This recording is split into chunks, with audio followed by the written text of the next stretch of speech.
Welcome, welcome. Welcome to the Orange County Department of Education Virtual College Fair. We have a fantastic lineup of institutions for you to hear from this evening. And before I turn it over to them, I have a couple of announcements for you. My name's Courtney, and I'm going to be your facilitator tonight. And this is a webinar, and so that means your camera and your microphone are off, and our panelists cannot see or hear you this evening. But they do know that you'll have some questions, and they want to make sure those questions get answered this evening. So once you do have questions, and you can do this at any time, use the Q&A feature at the bottom of your screen. Type in your question, but also note the college or university that you're directing your question to so that they can answer appropriately.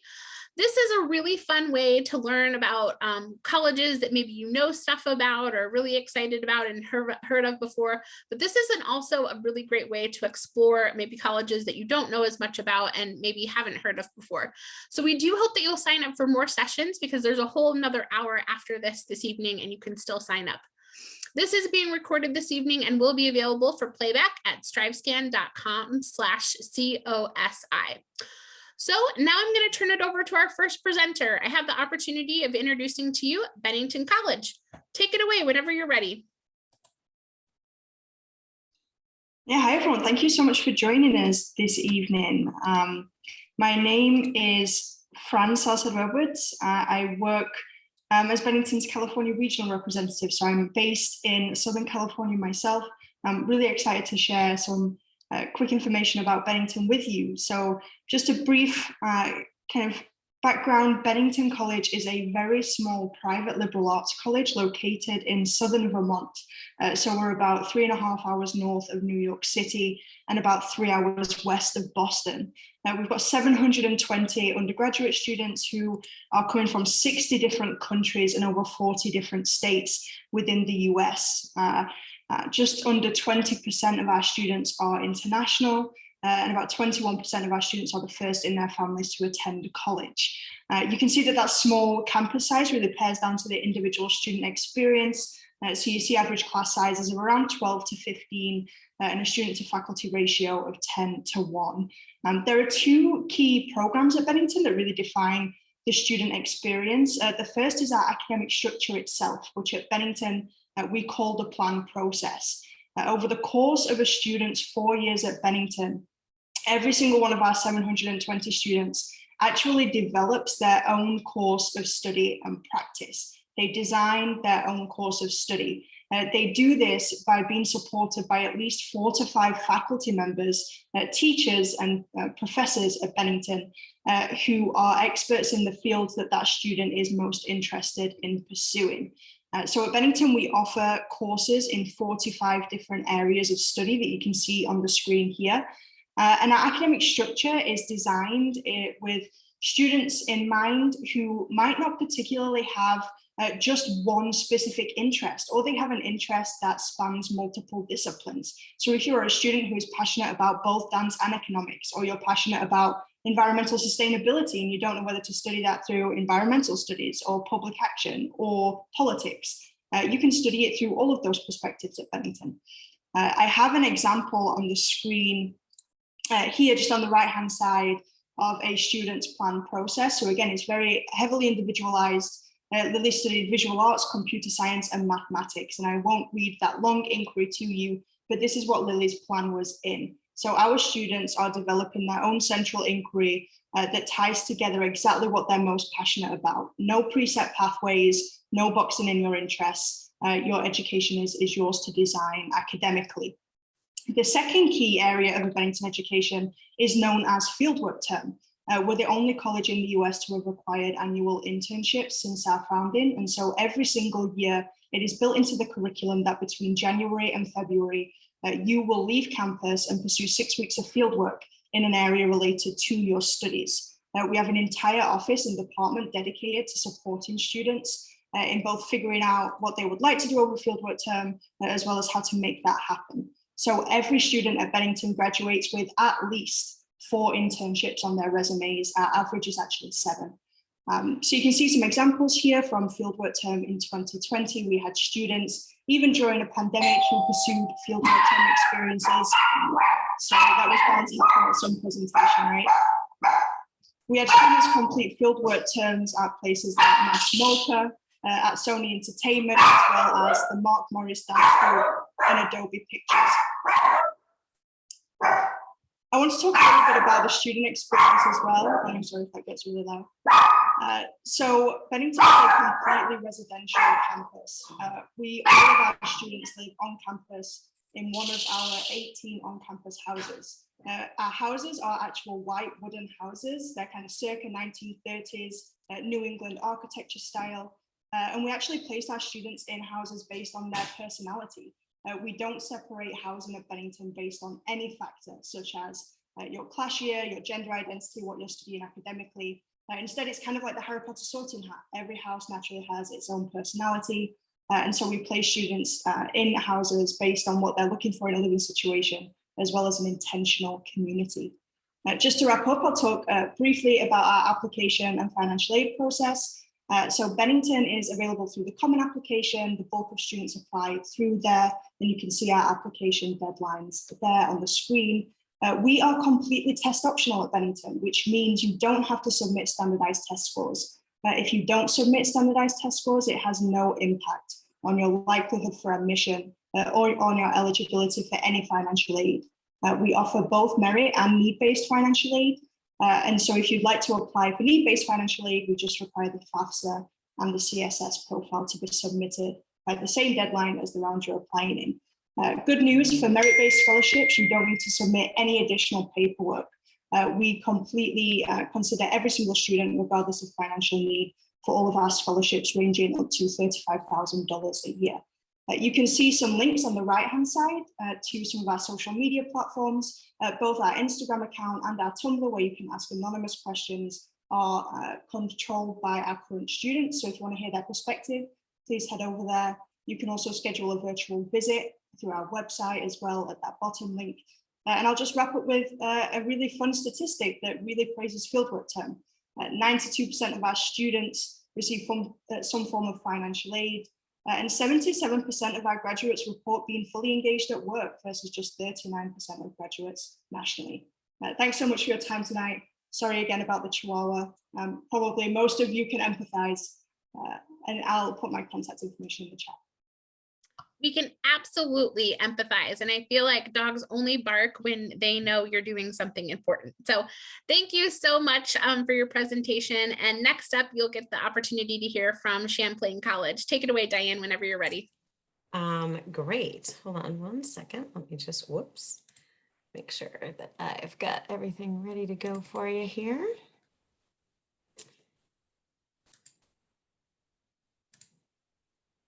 All right. Welcome. My name is Diane Zaboski, and I am the director at Champlain College, also in Vermont. Bennington, bottom of the state, Champlain are right up top, so top of a skinny state in Vermont. We are located in a city that houses 14,000 college students and is often named one of America's best college towns. So definitely check out Burlington, Vermont. Champlain itself is a small four-year private institution. We have just over 2,000 students on campus. And while we mostly do have students from the Northeast and are regionally based, we have students from around the country as well as the globe, with over 40 states this year represented on campus and 18 countries.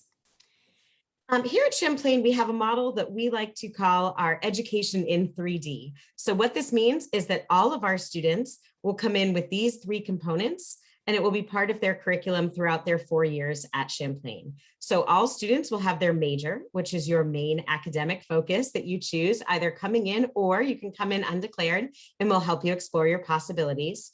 All students also participate in our core program, which is our interdisciplinary studies program. So think of this as kind of our solution to distribution requirements. We don't have distribution requirements, but we have these core classes that students take in all 4 years while they're here that really help expand and round out their knowledge base. And then we have our Insight program, which is our career and financial literacy program. So I'm going to talk a little bit about each of those three components, since they're really central to our identity as a career and pragmatic focused institution. So beginning with your majors, At Champlain, we have over 30 different majors with lots of opportunities to combine minors or areas of concentration. So these can be broken up into 4 main groups or divisions at the college.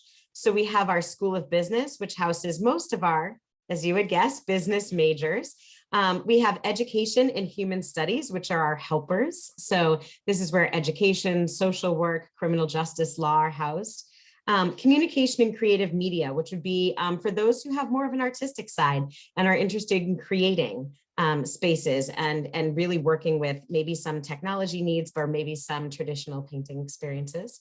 And then we have Information Technology and Sciences. And that really is, kind of expanded out from computer science. Some of our big programs there would be digital forensics. We've got a nationally acclaimed cybersecurity program that works with the FBI as well as some local law enforcement. So some cool and interesting programs here. One thing I did want to highlight, and one thing that we're pretty well known for at Champlain, is our game studio.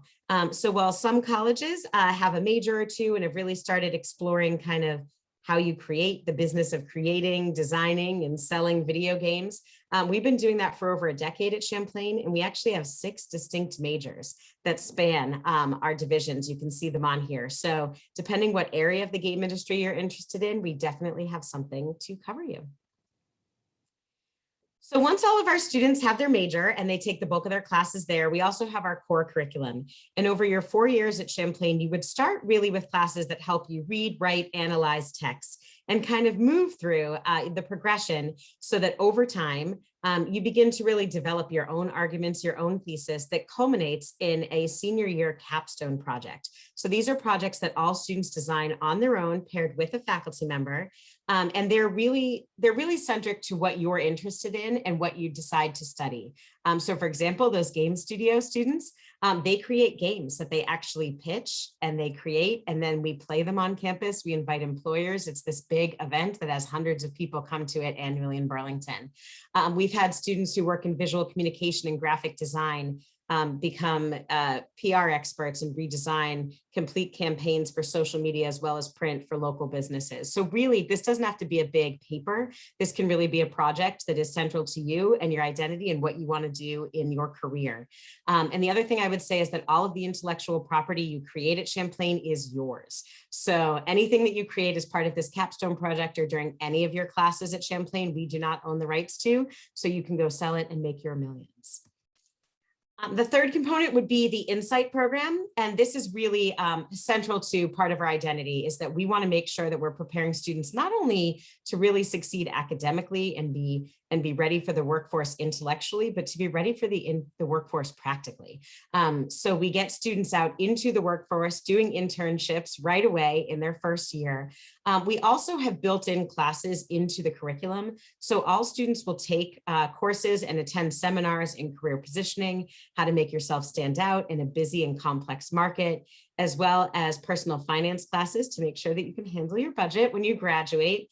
And recently we've built in a wellness component. So our students have Wednesday off of classes. We do Wellness Wednesday, and we have a lot of initiatives on campus. There are no classes. It's a day for students to connect, to rejuvenate, to kind of refresh midweek, and meet with whoever they need to on campus. So I mentioned internships earlier. As you can see, the vast majority of our students do internships. They're completing multiple ones before they graduate, even during the pandemic.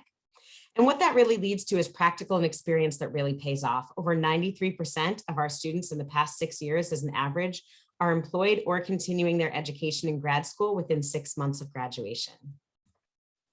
In terms of social life on campus, we are nestled right in the hills of Burlington, just north of downtown. And so we're only about 3.5 blocks and from downtown. We have 21 Victoria area mansions that students live in, and we have over 60 clubs and organizations that they can participate in. So lots to do on campus, lots of vibrancy. So if any of that sounds interesting, or you have more questions or want more information, here's our timelines. Our November 15th early decision deadline is coming right up, and January 15th regular decision will be right behind. But I'll be available in the chat. You can ask me any questions you have, and thank you for your time. Thank you so much, Diane and Champlain College. Next up, you'll have the opportunity to hear from the University of New England. Take it away whenever you're ready, Joshua. Hi there, everyone, and thank you, Courtney. Just going to take a second to share my screen here, pull this up for everyone. So I'm here with the University of New England. My name is Joshua Carbonell. I'm a senior admissions counselor in the Office of Undergraduate Admissions. The University of New England is a four-year private university, and we have three campuses. Just want to kind of touch upon those three before we talk about some opportunities here on campus. Our undergraduate campus pictured here is our primary undergraduate campus for our students. So all undergrad programs start there, and the vast majority of them end there as well. Our undergrad campus is in Biddeford, Maine, just about 35 minutes across the southern Maine border. As you can see, it's right on the coastline. We have about 4,000 feet of water frontage on campus with our own private campus beach to really just soak in the fact that we live in southern Maine.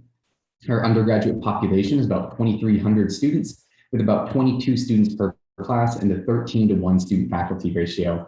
A key aspect of UNE's learning model is experiential learning. So we really want to make sure those class sizes stay a lot smaller at the undergraduate level to make sure you can actually get hands-on as soon as possible and as much as possible, whether it's in the classroom, in the lab, in the field, whatever it is. Really just want to emphasize learning by doing at the undergraduate level for all of our students here.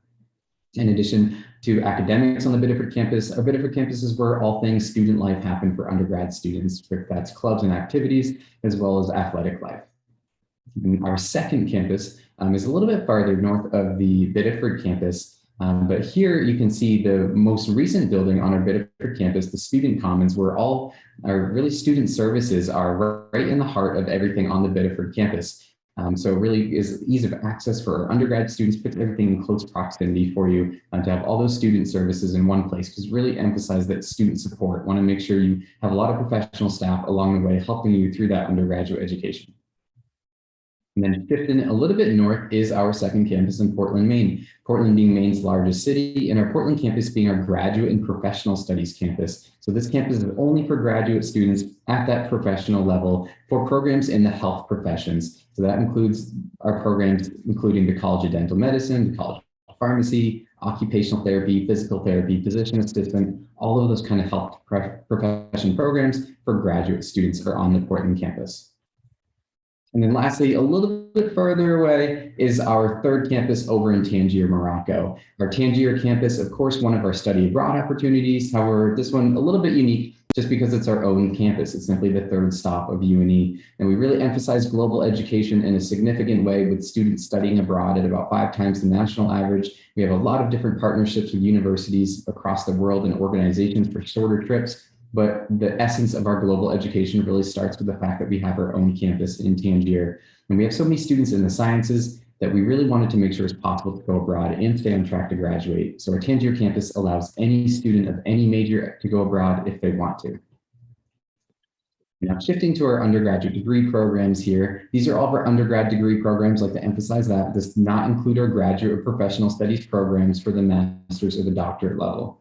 At UNE, as I've alluded to a little bit, our flagship programs are in the health sciences, as well as the marine and environmental sciences. And then we're grounded in the liberal arts. So we have a wide array of liberal arts and humanities programs. And then to really round out our top 5 areas would be our business department, as well as sport and exercise performance areas on campus as well.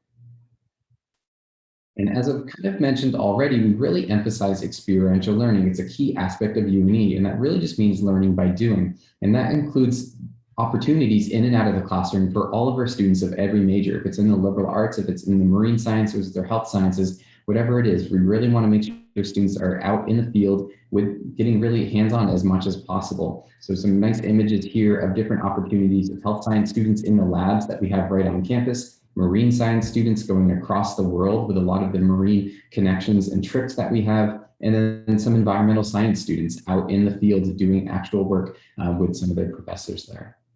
And as much as we really emphasize this, and as much as UNE is an academically based institution with students really coming with academics being at the forefront, it's necessary to balance that, to make sure you do have that balance in life. And that balance really starts with student life.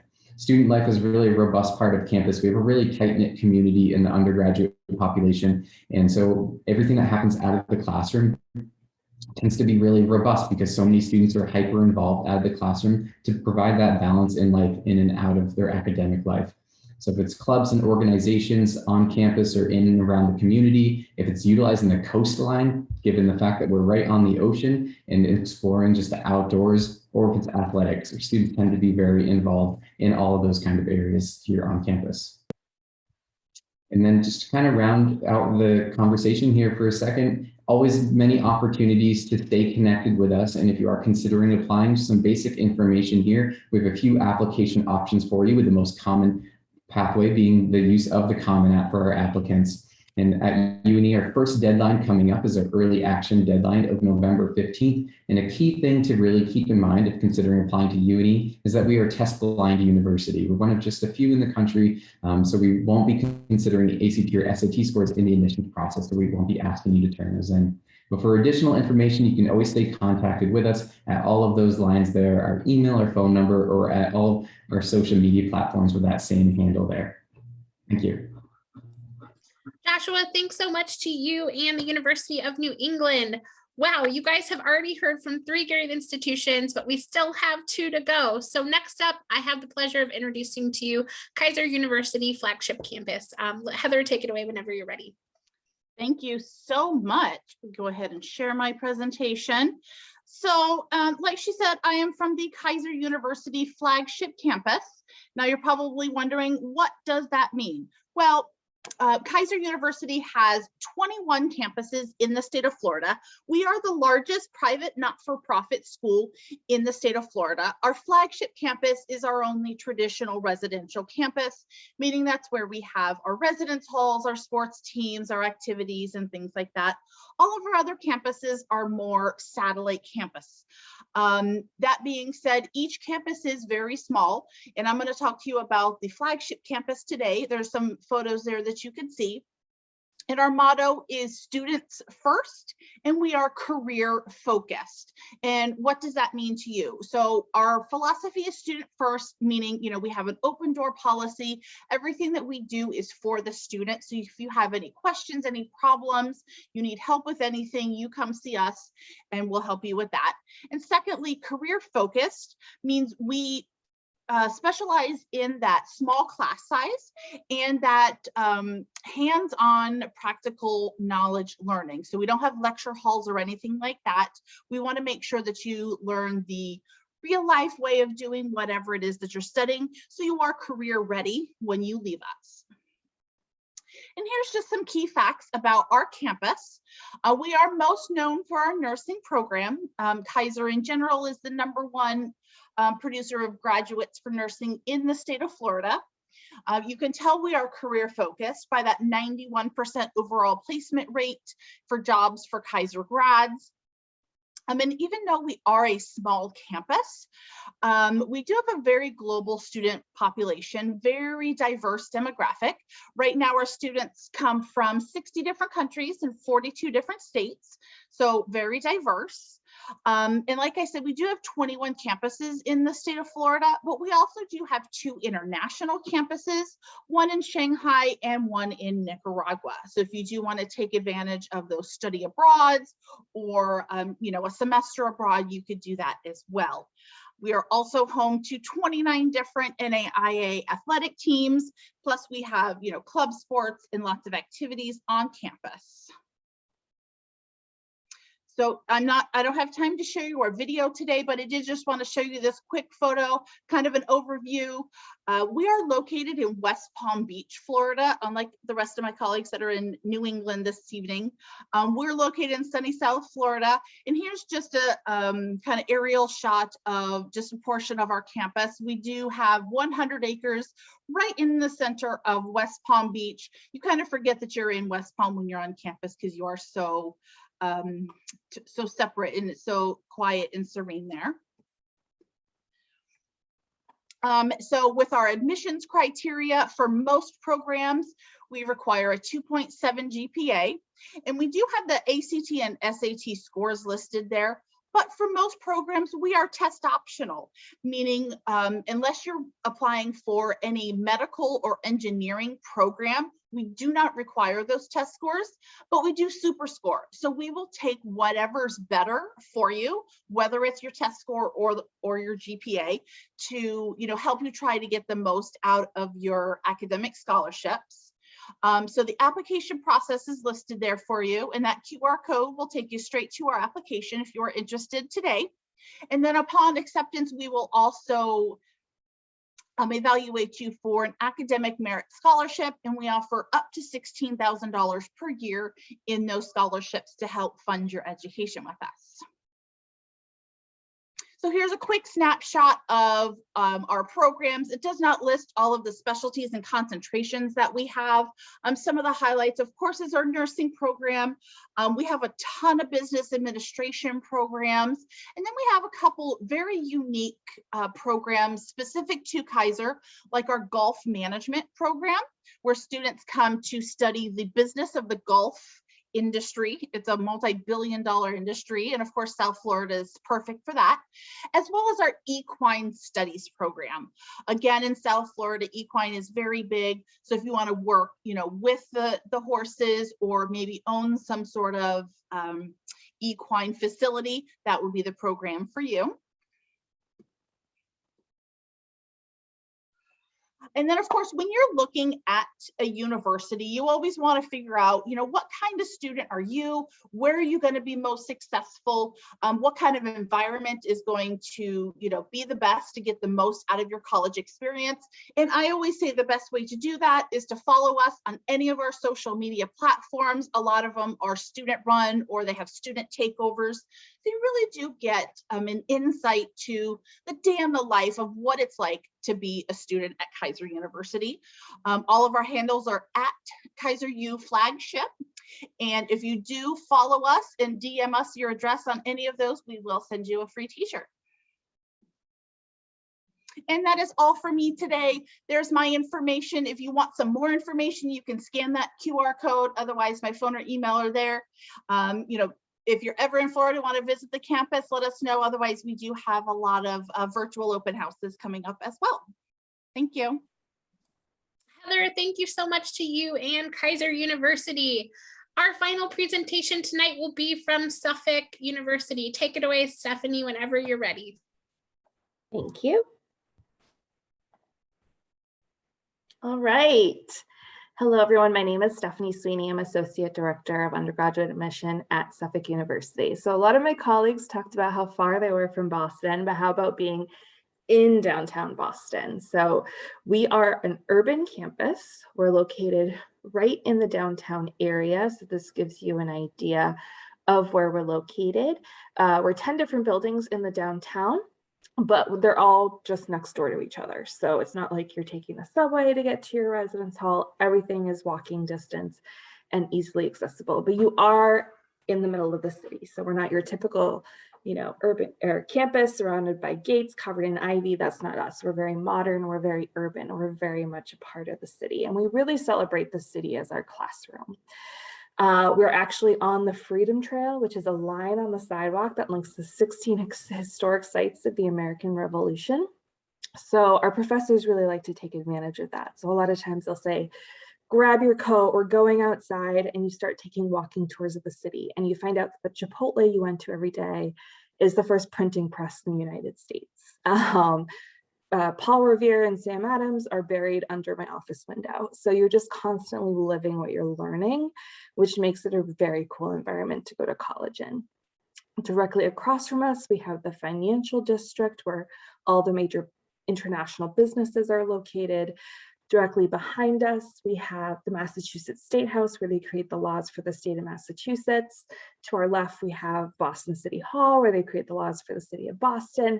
2 blocks away from us, we have all the major hospitals in Boston, which are some of the top in the world. So you just have so many opportunities because of our location. A lot of time our professors are working in the financial district and coming to teach classes at night, or they're politicians in the State House and coming to teach classes at night. So you're always learning what's new in your industry. We have 5 residence halls in downtown Boston, including one that we just opened last fall. It used to be a luxury boutique hotel. So some of the rooms have marble showers and towel warmers, which are definitely things I didn't have in my residence halls back in the day. But the students really love living in the downtown of Boston. And Boston has over 250,000 college students. We're known as America's College City with over 36 colleges in the greater Boston area. So there's always someone who's young, who's going through the same experiences that you're going through. There's student discounts for everything. And right now it's a very exciting time to be in the city. Not only do we have a lot of concerts going on, but we have some championship baseball going on with the Red Sox. So that's also very exciting because Boston's a true sports team. And every time we have a championship, the parade actually rolls right through our campus. So to let you know a little bit, more about our population. So we're just under 5,000 undergraduate students. We also have graduate school and a law school. Of that, they're quite diverse. We have over 20% international students that come from over 90 different countries and from 46 different states. And we have a 38% domestic students of color percentage. We have 70 different areas of study. We're made up of 2 colleges. So we have the College of Arts and Sciences and the Sawyer Business School. While you're a student with us, you'll take classes in both schools, and you can also major in one school and minor in another school. That's also very common. Most of our students come in undecided, but you do have to apply into a specific college. And then you can change your major or choose a concentration as you go through the curriculum, and we'll help you with that. One of the things I really like about Suffolk is that the Dean of Arts and Sciences and the Dean of the Business School every year go out and interview the top 10 businesses in Boston, and they ask them, who are you hiring in 10 years? So then based on that information, they change the curriculum, they change the majors to make sure that we're always keeping up to date with any changes in the industry, with what's going on in the field to ensure that our students will have jobs or opportunities for internship while they're with us. We have a 15-to-1 student faculty ratio. So you know your professors know you. Our average class size is 17 students. Internship and career development is very important at Suffolk, as I mentioned, because of our location. I always tell students we're in a very powerful part of the city because we're surrounded by lawyers and doctors and CEOs, surgeons, judges. So if you're a good people person, networker, this can be a great area for you, but we also have a lot of opportunities of bringing those businesses onto campus, whether it's working on a project for them in your classroom or having a networking event through our internship and career development office. We have regular job fairs on campus every single semester. We have a huge online resource for students to search for internships, part-time jobs, and full-time jobs. So I'm really proud to say that 99% of our graduates are employed or in grad school within a year of graduation. And I think that speaks a lot to how well we prepare our students and all of the opportunities that are afforded to them based on our location in the city. One of the things I really love about Suffolk is that we're a global university. So we have our campus in Madrid, and then we also have a campus in Boston. So Madrid is quite different. We have about 100 full-time students. It's all the classes are taught in English, but you'll have one Spanish language course per semester. But one of the bonuses of the Madrid campus is there are no classes on Fridays, so that you can travel all throughout Europe or Spain without missing any classes. And then in Boston, we have over 100 different clubs and organizations. We have 19 Division III athletics with generous advanced credit policies if you're taking AP and IB classes.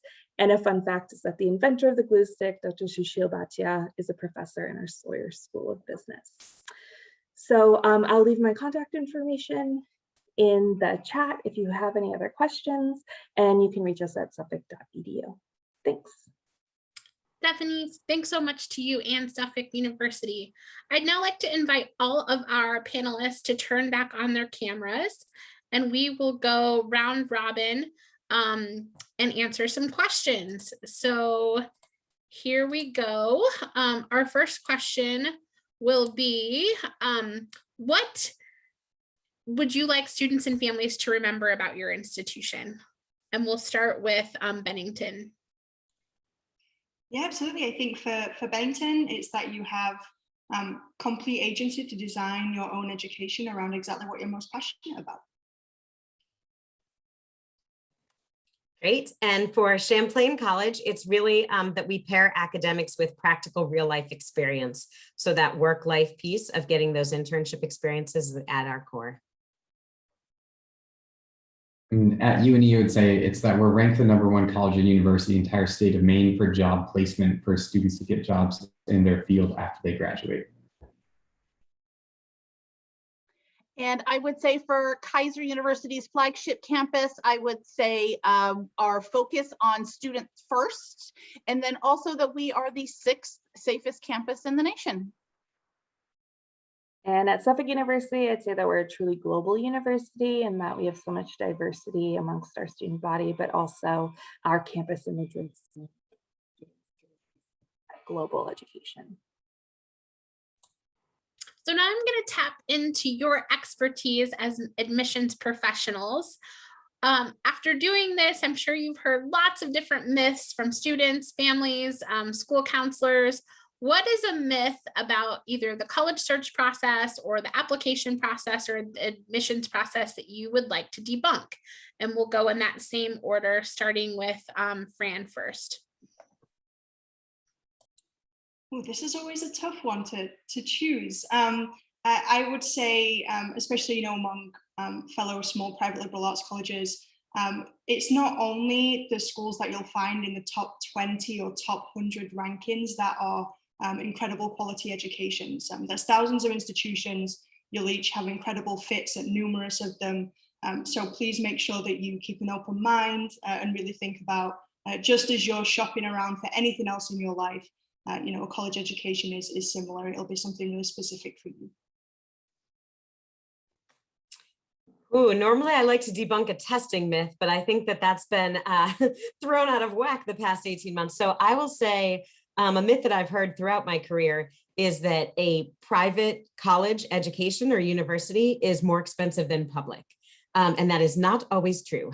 So I will say that to say the sticker price may be more expensive at some private institutions. However, you don't know what you're going to qualify for in merit and need-based scholarships. So do not write off an institution or university because of the sticker price, because some of those more expensive private schools also have some money to hand out. So wait and see kind of how it works, but don't write something out and work with us to make that affordable for you.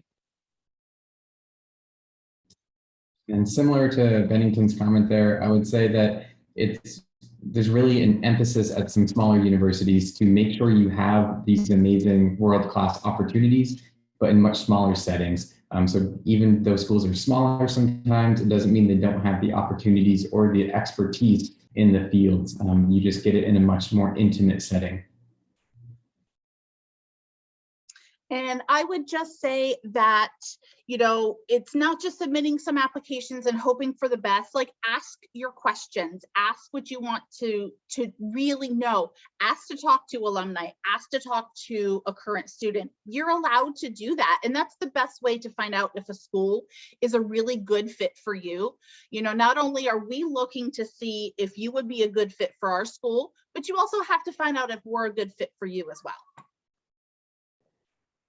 It's so hard to go last because everyone said what I wanted to say. But I guess I'll leave with a piece of advice is just to be very proactive about your application. Demonstrated interest is something that I think we all pay careful attention to. We want to know that you're as interested in us as we are in you. We don't want to hear from your parents or your counselors. We want to hear from you. And, that can play, a real role in our decision making, because it's a lot easier to advocate for a student I've heard from than a student that I don't know. Well, Stephanie, you kicked us off with the advice piece. We have a couple of minutes left. And so with your experience, what is that best piece of advice you would give to students or families? And Stephanie, if you want to go first this time, we'll go in reverse order. I don't know if you have another piece of advice or not, but we'll start with you first this time. Another piece of advice. Yeah, so I guess I'll just emphasize everything my colleagues have said, but also, the visit piece. We've worked really hard to make our visit virtual tours as interactive as possible, to make our open houses available to everyone. And so please take advantage of those events and those opportunities to get all of your questions asked. And at Suffolk, every student who participates in an event receives an application fee waiver. So it's just a whole other reason to be really involved in all those events that we're planning. Well, see, Stephanie took my answer. So yes, visiting the campus, whether in person or virtually, very important. And then following on social media, as I said before, is a great way to figure it out. And like I said, you know, we offer incentives for students to start following us. If you follow us at Keiser U Flagship and you DM us your address, then we'll send you a free t-shirt. So that's just one way to get inside what it's really like to be a student there.